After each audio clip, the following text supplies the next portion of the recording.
الحمد لله وحده والصلاة والسلام على من لا نبي بعده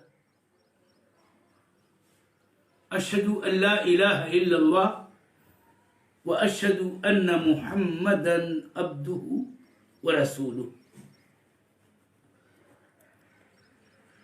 استواء اللہ علی عرشہ کا عقیدہ ہم اہل سنت والجماعت کا وہ عقیدہ ہے اور وہ اس سلسلے میں منہج ہے کہ جو ہمارے درمیان اور اہل بدعات معتزلہ اشاعرہ ومن شابہہم فرق و طوائف کے درمیان مابہ الامتیاز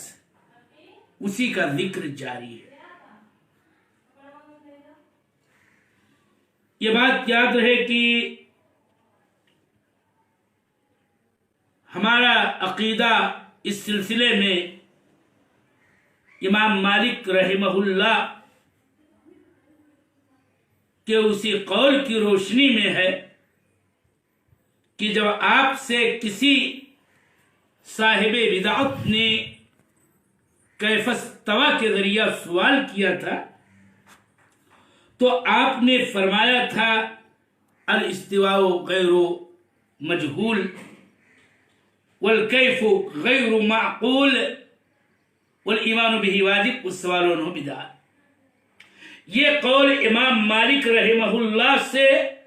اور ان کے استاذ ربیعۃ ابن ابی عبد الرحمن رحمہ اللہ سے مروی ہے۔ یہ بھی کہا جاتا ہے کہ بعض امہات المؤمنین سے بھی یہ قول مروی ہے، لیکن صحیح اور درست بات یہ ہے کہ یہ قول امام ربیعہ اور امام مالک امام دار الہجرہ سے ثابت منقول ہے۔ اس بات کا ذکر میں نے پھر یوں دہرایا میرے محترم سامعین، یہ عظیم فائدے کی بات بتانے کی غرض سے کہ امام مالک کا قول ہم اہل سنت والجماعت، ہم اہل حدیثوں اور سلفیوں کا صفات تباری تعالی کے سلسلے میں ایک محکم دستور ہے اور ایک عام قاعدہ ہے جو تمام صفات کے بارے میں ایک عظیم قاعدہ ہے کہ جیسے استواء کا اس بات یہ اس بات معنی ہے، اس بات کیفیت نہیں، ایسے ہی ہر صفت کے متعلق اگر کوئی سائل قریب کے ذریعہ سوال کرتا ہو کہ کیسے، تو ہمارا یہی جواب ہوگا جو ان دونوں ائمہ سے منقول ہے کہ ہم اس کے متعلق یہی کہیں گے کہ یہ صفت اس کا معنی معلوم ہے مگر کیفیت مجہول ہے، ہم اس پر ایمان رکھنا واجب سمجھتے ہیں اور واجباً اس پر ایمان رکھتے ہیں، اور اس سلسلے میں کوئی قریب یہ ہمارا شیوا نہیں ہے۔ یہ بات یاد رہے کہ ہر صفت کے متعلق ہمارا یہی جواب ہوگا اگر کوئی قریب کرنے والا سائل سوال کرتا ہے، اور یہ بات ہمارے ائمہ سے ثابت ہے کہ امام ترمذی رحمہ اللہ صاحب السنن نے اس کو ذکر کیا ہے کہ ان ائمۃ السنہ لم يزالوا يقولون هذا الجواب فی کل ما یسألون عنہ فی الصفات، کہ امامان سنت ائمہ اہل سنت والجماعت برابر یہی جواب ہمیشہ دیتے آئے ہیں جب بھی صفات کے بارے میں کوئی قریب پر مبنی ان سے سوال کیا گیا ہے۔ مثلا ہم استوا کے بارے میں یہی بات کہتے ہیں کہ الاستواء معلوم والکیف مجہول والایمان بہ واجب والسؤال عنہ بدعہ۔ تو میں اب آپ کو کھول کر کے بتانا چاہتا ہوں کہ اگر اللہ جل وعلا کی صفت نزول سے متعلق کوئی سوال کرے کہ کیسے اللہ تعالیٰ آسمان دنیا پہ اترتا ہے، تو ہم یہی کہیں گے کہ النزول غیر مجہول والکیف غیر معقول والایمان بہ واجب والسؤال عنہ بدعہ۔ ایسے ہی تمامی صفات اللہ جل وعلا کی صفت مجی، اتیان، ید، عین، رحمت، محبت، قدم، یا آخری الصفات الذاتیہ اور الصفات الفعلیہ الاختیاریہ، کوئی بھی صفت ہو، اگر کوئی بھی بدعتی قریب کے طور پر یہ کہے گا کہ یہ کیسے، تو ہمارا یہی جواب ہوگا، اور جو جواب بہت ہی معقول ہے اور مدلل ہے، کہ یہ صفت اس کا معنی معلوم ہے۔ مثلا ہم جانتے ہیں کہ ید کا کیا معنی ہوتا ہے، نزول کا کیا معنی ہوتا ہے، اتیان کا کیا معنی ہوتا ہے، لیکن اتیان کی کیفیت، اتیان رب جل وعلا کی کیفیت، اس کا ہمیں علم نہیں ہے۔ جیسا کہ میں نے ابھی کل بتایا کہ اللہ تعالیٰ نے اپنے اتیان کی کیفیت کو ذکر نہیں کیا ہے، نہ رسول پاک صلی اللہ علیہ وسلم سے کسی حدیث میں اس کی کیفیت ثابت ہے، اور یہی ہمارے علم کا ذریعہ دینی و عقدی و شرعی امور میں ہوتا ہے، لہذا ہم اس کے پیچھے نہیں پڑھتے ہیں، البتہ اس پر ایمان لاتے ہیں، جیسے کہ نصوص کتاب و سنت میں وارد ہے یہ صفات،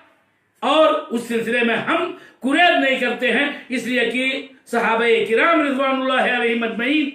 جو عالم الامہ ہے، انہوں نے اس طرح کا کوئی سوال نہیں کیا، اور ایسے ہی التابعون لهم بإحسان اور ائمہ مرضیین نے آج تک جو اہل سنت والجماعت کے علماء ہیں، ائمہ ہیں، محدثین، فقہا، وہ اس طرح کے سوال نہیں کیا کرتے ہیں، اس لیے ہم اس طرح کے سوال کو بدعت کی سمجھتے ہیں۔ میں ایک بار امام ابو داود الطیالسی کی آپ کو سنا رہا ہوں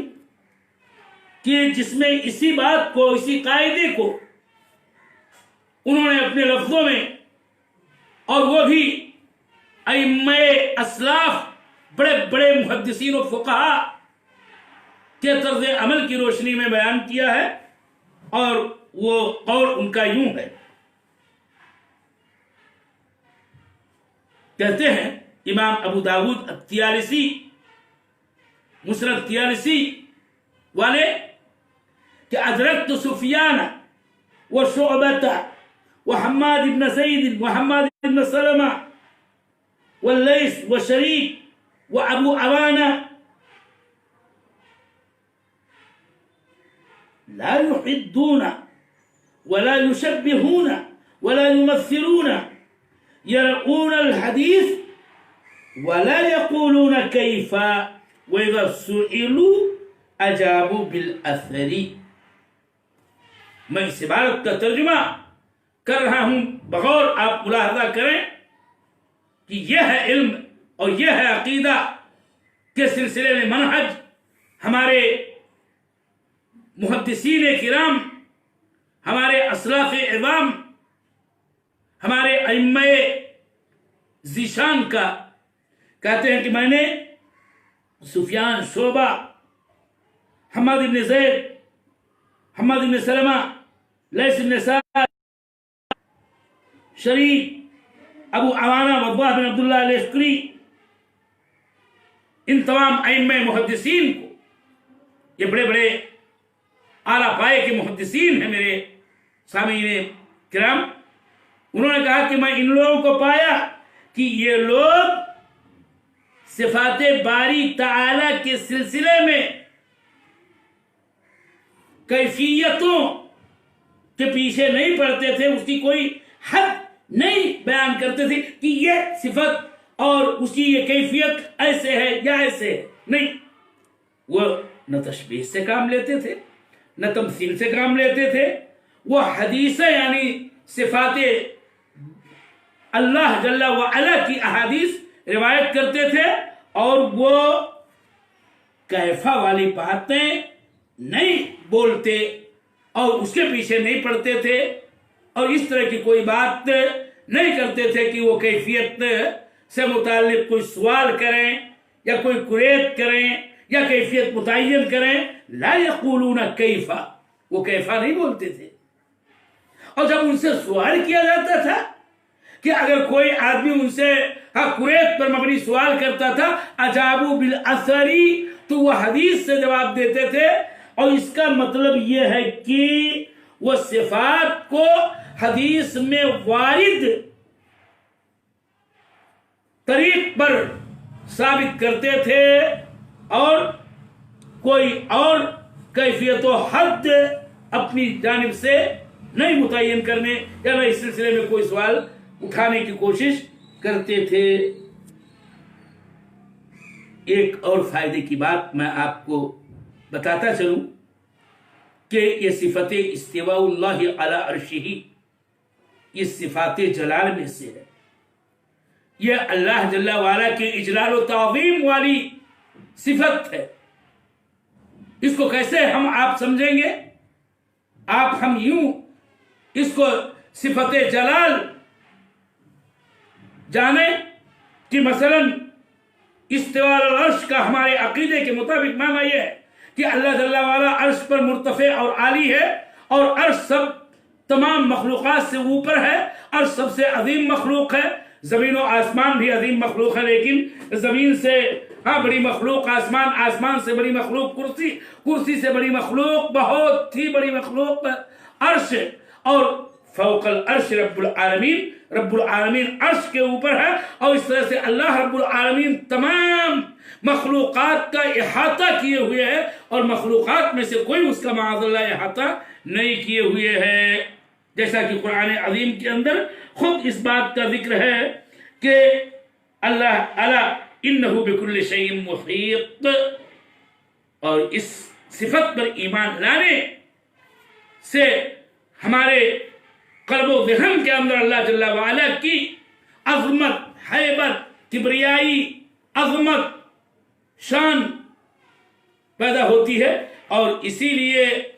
اس صفت پر ایمان رکھنے کے سلسلے میں جن باتوں کے ہم وارث بنتے ہیں کہ اللہ جل وعلا کی اجلال و تعظیم کو ہم مانتے اور قبول کرتے اور اس پر ایمان و عقیدہ رکھتے ہیں، یہ اہل بدعات، خواہ معتزلہ ہوں یا اشاعرہ ہوں، ماتریدیہ ہوں، کلابیہ ہوں، یہ جو اس سلسلے میں باطل تعبیرات سے کام لیتے ہیں اور استوا اور عرش دونوں کے معنی کو صحیح طریق پر نہیں لیتے ہیں، نہ اس عقیدے کو صحیح ڈھنگ سے لیتے ہیں، ان کے ہاں اس طرح کی باتیں ان کے قلب و ضمیر میں نہیں پیدا ہوتی ہیں، بلکہ اللہ جل وعلا کی اجلال و تعظیم سے وہ محروم ہوتے ہیں۔ اس کے بعد میں نے جیسا کہ وعدہ کیا تھا کہ اس سلسلے میں اہل بدعت کا قول و نظریہ کی طرف اشارہ کر کے ان کا رد و ابطال کیا جائے گا، تو یہ بات یاد رہے کہ اہل بدعات صفت استواء علی عرشہ کی تعویل باطل کرتے ہیں، اور استواء کا وہ معنی جو ہمارے سنت والجماعت دیتے ہیں ارتفاع علو اور استقرار یا صعود، بھی ابو عبیدہ کی تفسیر کی روشنی میں جو ایک سلفی محدث مفسر گزرے ہیں ان کے وہ یہ معنی نہیں لیتے ہیں، بلکہ استواء کا معنی وہ استیلاء، غلبہ، اور عرش کا معنی بادشاہت لیتے ہیں، اور یہ دونوں ہی نکتے اور ان کی دونوں ہی باتیں یہ باطل ہیں، اور اس طرح کی یہ تعویل در حقیقت تحریف معنوی ہے اور شدید تحریف معنوی ہے، اور صفت کا ایک طرح سے انکار و نفی ہے، اور اس کی تعطیل ہے۔ اہل بدعات جو اپنے قول و نظریے کی دلیل پیش کرتے ہیں، مثلا ہم پہلے استوا لفظ کی بات کریں کہ جس کا ایک معنی ہم نے بیان کیا، اہل سنت والجماعت کا جو قول و نظریہ ہے اور عقیدہ ہے، بلکہ کہیے وہ لوگ استوا کو اس معنی میں نہیں لیتے، بلکہ کہتے ہیں استوا استیلا کے معنی میں ہے۔ یہ استیلا کے معنی میں لینے کے لیے ان کے جو اپنے دلائل ہیں، ان کی جو اپنی حجت و دلیل ہے، وہ در حقیقت ان کی دو دلیلیں ہیں۔ ایک تو دلیل لغوی، دلیل قولی، اور دوسری دلیل ان کی دلیل عقلی ہے۔ دلیل لغوی کا مطلب یہ ہے کہ وہ لوگ یہ کہتے ہیں کہ از روئے لغت استوا یستوی استواء کا معنی استولا یستولی استیلاء ہوتا ہے۔ اپنے اس موقف اور اپنے اس قول و مذہب پر دلیل کے طور پر وہ ایک عربی کا شعر ہے وہ پیش کرتے ہیں، اور اس سے گویا از روئے لغت یہ ہے حجت قائم کرنا چاہتے ہیں کہ استوا استولا کے معنی میں ہے۔ اور وہ شعر ہے استوا بشر علی العراقی من غیر سیف او دم مہراقی۔ ہم یہیں پر آج اپنی بات اس لیے ختم کر رہے ہیں کہ گفتگو لمبی ہے، اس لیے کل کے درس میں خصوصیت کے ساتھ استوا کا معنی استولا قرار دینا اہل اعتدال کا اور دیگر فرق جو ان کے ہمنوا ہے سلسلے میں، اور ان کی جو یہ حجت ہے، ان کی اس حجت کی ہم تردید اور اس کا ابطال کریں گے۔ اسی طرح سے ان کی دوسری دلیل جو عقلی ہے اس کی بھی تردید اور اس کا رد و ابطال ہم کل کے درس میں کریں گے، کہ جس سے یہ واضح اور مبرہن ہوگا کہ اہل بدعات کا موقف اور نظریہ اور ان کا مذہب و قول وہ باطل ہے، اور اہل سنت والجماعت کا عقیدہ اور اس عقیدے کے لیے جو ان کا اپنا منہج و دستور ہے وہ بہتر اور وہی صحیح ہے، یہ ثابت ہو جائے گا۔ نکتفی فی هذا الدرس على هذا القدر، ونسأل الله التوفيق والسداد، وصلى الله على نبينا وسلم.